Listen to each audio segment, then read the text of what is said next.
বন্যা থেকে রেহাই পেতে লক্ষাধিক টাকা ব্যয়ে তৈরি উঁচু বাঁধের কাজ নিয়ে অভিযোগ উঠল। বাঁধ তৈরিতে ব্যবহার করা হয়েছে নিম্নমানের সামগ্রী, এমনকি টাকা নয়ছয় হয়েছে এমন অভিযোগ খোদ স্থানীয় বাসিন্দাসহ বিজেপির। গত বছর অতিবৃষ্টি এবং বিভিন্ন ড্যাম থেকে ছাড়া জলে প্লাবিত হয়েছিল পাঁশকুড়া সহ আশেপাশের এলাকা। যে সমস্ত বাঁধ ভেঙে গিয়েছিল, প্রশাসনিক সহযোগিতায় সেগুলি ইতিমধ্যেই মেরামত করা সম্ভবপর হয়েছে। পাঁশকুড়ার স্থানীয় বাসিন্দাদের অভিযোগ, বাঁধ নির্মাণ হলেও তারা আতঙ্কিত রয়েছেন, কেননা বাঁধ দিতে যে সামগ্রী ব্যবহার করা দরকার ছিল তা ব্যবহার না করে নিম্নমানের সামগ্রী দিয়ে দায়সারা কাজ ছাড়া হয়েছে। একই অভিযোগ রাজ্যের প্রধান বিরোধী দল বিজেপিরও। বিজেপির দাবি, রাজ্য সরকারের একটাই লক্ষ্য, কিভাবে টাকা চুরি করা যায়। যদিও তৃণমূলের দাবি, বাঁধ নিয়ে অভিযোগ থাকলে স্থানীয়রা সেচ দপ্তরে জানাক। দেড় মাস 2 মাস হবে। তার আগে তো জলস্তর বেড়ে প্লাবিত হয়েছিল গ্রাম, হ্যাঁ, বন্যা ভেঙে পালিয়ে গেছিল তো, এখানে থেকে চলে গেল। তারপর তো এটা তৈরি হয়েছে, একটা অভিযোগ আসছে যে এই যে বাঁধ নির্মাণ হয়েছে একদম নিম্নমানের সামগ্রী দিয়ে, বালি মাটি দিয়ে তৈরি করে দেওয়া হয়েছে। শুধু মাটি দিয়েই করছে, নিচে আর কিছু দেওয়া হয় না এখানে, আর কিছু নেই, শুধু মাটি দিয়েই করছে, যা হোক করে তৈরি করে যা হোক করে তৈরি করছে। জেলা শাসক থেকে যারাই এসেছিলেন এখানে, তারা তো প্রতিশ্রুতি দিয়েছিলেন এখানে একটা স্থায়ী বাঁধ করে দেবেন। সেক্ষেত্রে কি মনে হচ্ছে? সে কিছুই করেনি এখন। আপনারা কিছুই পাননি? না, আমাদের জমি জায়গা রায়ত জমি, আমাদের রায়ত জমি সব নষ্ট করে মাটি তুলছে। ডিএম সাহেব বলছিল যে আমাদের মাটি চারি দিয়ে চাষযোগ্য জমি করে দিবে, সেরকম জমি হয়নি কেন। আরেকটা প্রশ্ন, যেটা বিভিন্ন সময় বিভিন্ন রাজনৈতিক ব্যক্তিত্বরা তারাও এখানে পরিদর্শনে এসেছেন, আশ্বাস দিয়েছেন স্থায়ী বাঁধ। সেক্ষেত্রে কিছুদিন আগেই জলস্তর বেড়ে গেছিল, কি আশঙ্কা করছিলেন? আবার তো ভেঙে যাওয়ার আশঙ্কা ছিল। তো কেন ভেঙে যেত? কেন? শুধু মাটি দিতে, বল্লার দিবা নেই তো, বল্লি দিবা নেই কেন। নিচে যে বল্লি গেড়ে অন্যান্য জায়গায় হচ্ছে, বাঁধ হচ্ছে, এখানে বল্লি দিবা নেই কেন। কি মনে করছেন, বাঁধ তৈরিতে যে টাকাটা, সেই টাকাটা তছরূপ হয়েছে? তজরূপ কত টাকা হচ্ছে সে তো সব জনগণ তো জানতে পারেনি কোন কত টাকা হয়েছে। আপনি কি মনে করছেন, টাকা নয়ছয় হয়েছে? হয়তো হতে পারে। এরপরে যদি পরবর্তীকালে বৃষ্টিতে আবার তো জল বাড়বে, সেক্ষেত্রে আবার তো প্লাবিত হওয়ার আশঙ্কা রয়েছে। আশঙ্কা তো আছে। কি চান কি এখন? এখন তো ভালো করে বল্লি দিয়ে পাশটা এই সাইডটা গাঢ় করে দিলে তো বাঁধের মজবুতিটা ভালো হবে আরও। আপনার নাম? আমার নাম ধীরেন চক্রবর্তী। আপনি কি এইখানেই বাসিন্দা? এইখানেই বাসিন্দা। কোন গ্রামেটা? এটা মানুষ। রাত্রিতে ঘুম হয় না, এই যে গেল বন্যাটা তোমার বাঁধের উপরে, হাই কী হবে, হাই কী হবে। হ্যাঁ, আর নদীর ওই 1 কিলোমিটার 1.5 কিলোমিটার দূরে ওখানে তো 3-4টে ঘোগ পড়েছিল, ওখানে দিনরাত কাজ করেছে। ওখানে সরকারি সব এসে বিডিও ফিডিও এসে কাজ করেছে। যে কাজটা করে গেছে, সে চান দিয়ে বাঁধিয়ে ঢিল সাজিয়ে দিয়ে গেছিলো, তার ভিতর দিয়ে, মাটির ভিতর দিয়ে ঘোগ। হ্যাঁ, এখানে তো ঘোগ তৈরি হয়েছে। ঘোগ সেই রকম এইখানে তৈরি হয়েছিল, তৈরি একটু ঘোগ হয়ে তাই এতখানি হলো। কি মনে করছেন যে একটু বেশি বৃষ্টি হলেই কি মাটি ধসে চলে যাবে? হ্যাঁ, কাজ ঠিক মতো করা হয়নি? কাজ ঠিক হয়নি। আচ্ছা, ওই এই যে বস্তাগুলো আছে ওগুলো পুরো বালি, কালো বস্তার ভিতরে আছে তো বোঝা যায়নি, পুরো বালি দিয়ে হয়েছে। ওই বালিগুলো, বস্তাটা কতদিন লাস্টিং করবে? হলে তো বর্ষায় তো বালিগুলো সব নিচে নেমে যাবে, তাহলে কি কাজ হলো? আতঙ্কে রয়েছে। হ্যাঁ, এই যে এত বড় বাঁধ তৈরি করতে টাকা পয়সা তো লেগেছে, কিন্তু আপনারা বলছেন ঠিক মতো বাঁধ হয়নি। কি মনে করছেন, টাকা পয়সা নয়ছয় হয়েছে? হ্যাঁ, 9-6 তো অবশ্যই 9-6 হচ্ছে। কি চাইছেন কি এখন? একটা ভালো বাঁধ চাইছেন? হ্যাঁ, ভালো বাঁধ চাইছি।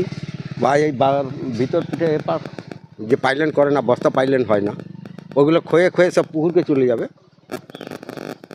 আপনার নাম? নারায়ণ মিশ্র। প্রথমেই আপনাদেরকে জানাই আপনাদের চ্যানেলের মাধ্যমে, এই রাজ্য সরকার কাটমানির সরকার আমরা লাস্ট 15 বছর ধরেই বলে আসছি। আর এই রাজ্য সরকারের একটাই কাজ, কিভাবে নেতাদের স্বার্থ উন্নতি হবে, নেতাদের কিভাবে পয়সা আসবে যে কোনো কাজের মাধ্যম দিয়ে, নেতাদের কিভাবে পকেট ভরবে তৃণমূল নেতাদের, সেখানে পঞ্চায়েত মেম্বার থেকে আপ টু এমপি পর্যন্ত, মন্ত্রী পর্যন্ত, সেটাই এদের কাজ। কোন কাজে কি কোয়ালিটি ইউজ হলো, কিভাবে সেই কাজের রক্ষণাবেক্ষণ হবে এবং সেই কাজটা আদতে ভবিষ্যতে থাকবে কি না, যে কোনো, সে বাঁধ নির্মাণ হোক, রাস্তা নির্মাণ হোক, যে কোনো, তার ভ্রুক্ষেপ নেই রাজ্য সরকারের। রাজ্য সরকার তাদের একটাই লক্ষ্য, কিভাবে টাকা চুরি করব।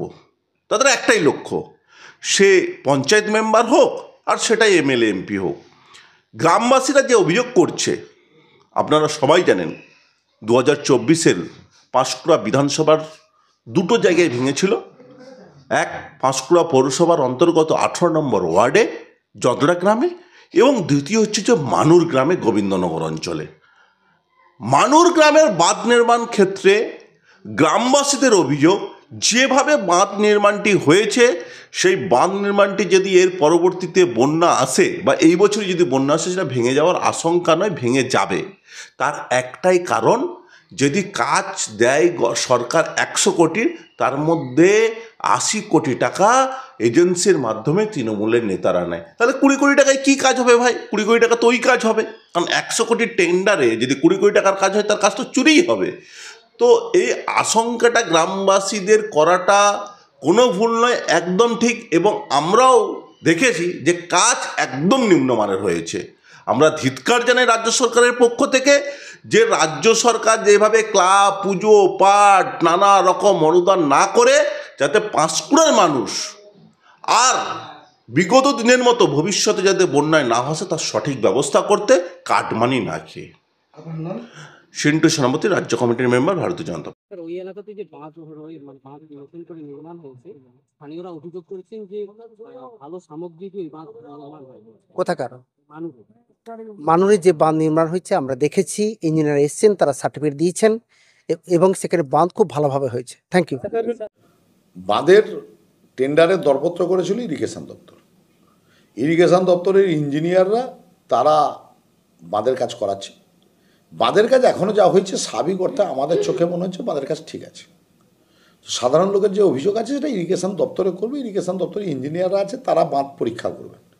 তো সেই ক্ষেত্রে এখন অবধি যে পরিমাণ কাজ হয়েছে সঠিক নিয়মে, সঠিক নিয়ম মেনেই কাজ হয়েছে।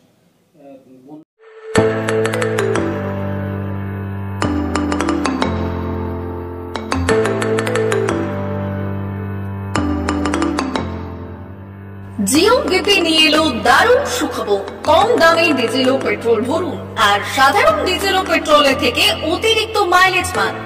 জিও বিপি নিয়ে এলো দুর্দান্ত সুযোগ। জিও বিপি থেকে আপনার গাড়িতে ডিজেল ও পেট্রোল ভরুন আর পেয়ে যান 4.3% অতিরিক্ত মাইলেজ। শুধু তাই নয়, অন্যান্য তেলের থেকে জিও বিপি তেল নিলে পাচ্ছেন আকর্ষণীয় উপহার। ডাবল লাভ পেতে চলে আসুন আমাদের জিও বিপিতে। আপনার শহরেও পাবেন এই সুবিধে। আমাদের ঠিকানা Belda fuel service station, dealer Reliance BP mobility limited, Jadabchak, Belda, পশ্চিম মেদিনীপুর। গাড়িতে ডিজেল ও পেট্রোল ভরুন, সঙ্গে সঙ্গে পেয়ে যান ডবল অফার। অফার পেতে চলে আসুন আমাদের ফুয়েল স্টেশনে। প্রোপাইটার যুগল কিশোর দাস। যোগাযোগ নম্বর 7585809968।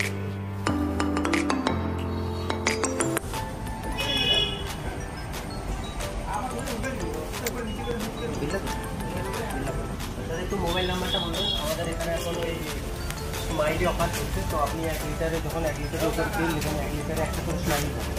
একটা করে স্মাইলি মানে হচ্ছে আপনি 25 পয়সা পাবেন। এটা আপনি যদি এখন 3 বছর আছে, তখন যখনই তেল ভরবে, তো আপনার মোবাইল নাম্বারটা এন্ট্রি করবেন।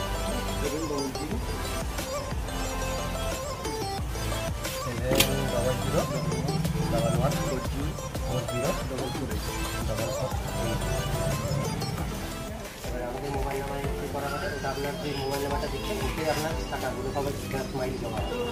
যখন আপনি ওটা কিছু একটা অ্যামাউন্ট ব্যালেন্স হয়ে গেলে আপনি ওটা রিডিম করতে পারবেন। আর আমাদের এখানে জলের ব্যবস্থা আছে, বাথরুম আছে ওই সাইডে, তো আপনি যদি ইউজ করতে পারেন।